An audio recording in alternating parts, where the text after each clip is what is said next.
여러분 안녕하십니까? 광주 MBC 뉴스데스크입니다. 광주 현대 아이파크 붕괴 사고가 발생한 지 29일 만에 마지막 실종자가 현장에서 수습됐습니다. 구조 작업이 마무리되는 대로 책임자 처벌 등 후속 조치가 속도감 있게 진행될 예정입니다. 송정근 기자입니다. 광주 아이파크 붕괴 사고가 발생한 지 29일 만에 마지막 실종자가 구조됐습니다.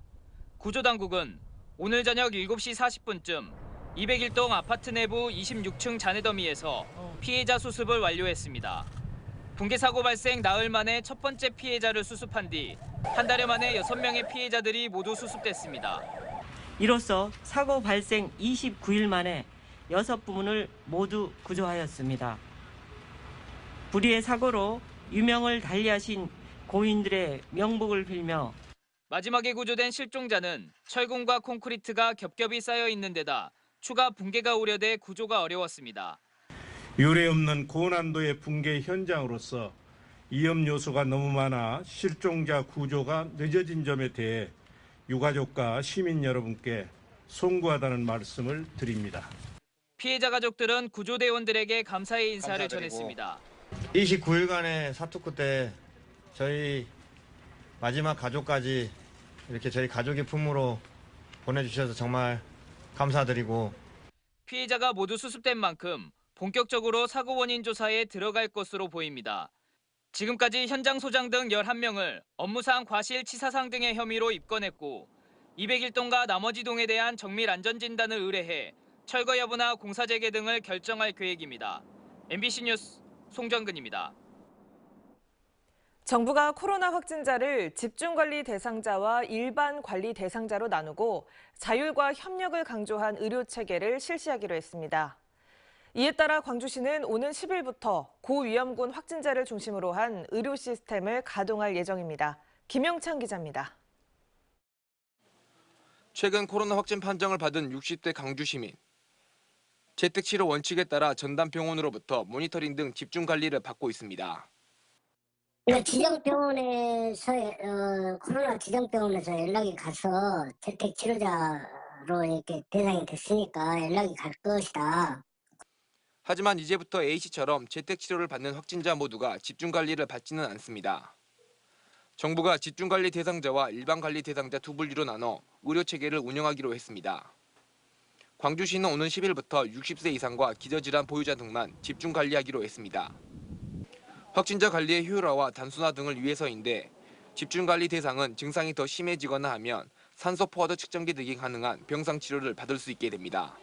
고위험 관리군은 현재대로 1일 2회 모니터링을 하면서 임상 증상에 대해서 올바른 처치를 다할 걸로 보입니다.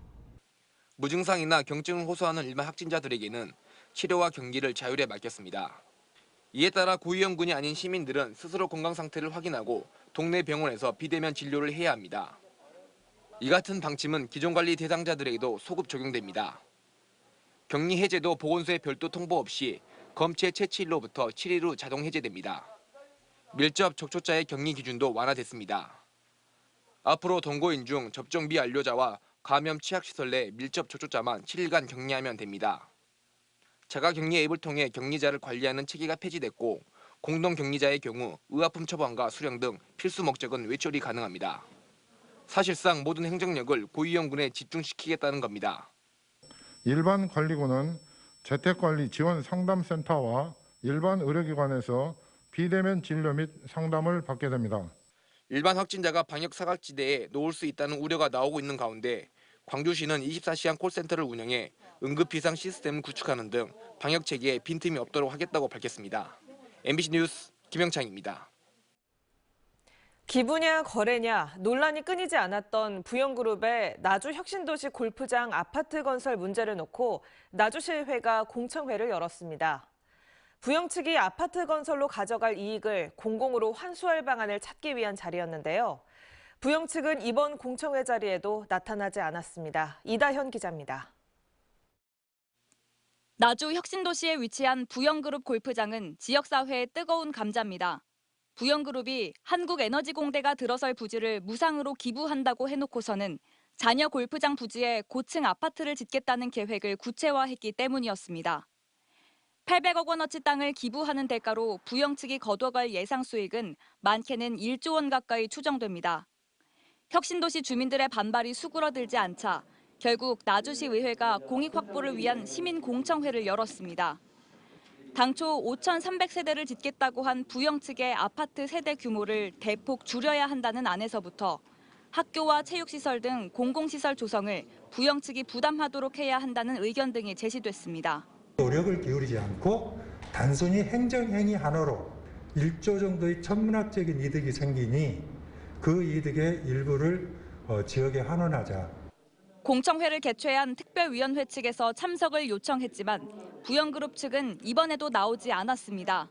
당시에는 좀 참석을 좀 해주시겠다는 이야기를 좀 들었었는데 어제 좀 공문이 와가지고 아쉽게 좀 피치 못할 사정으로 이렇게 좀 참석이 어렵다는 공문을 좀 받았습니다. 부영 측이 계획하는 용도 변경 계획을 추진할 주체인 나주시는 이 같은 주민들 요구에 대해 원론적인 입장을 밝혔습니다.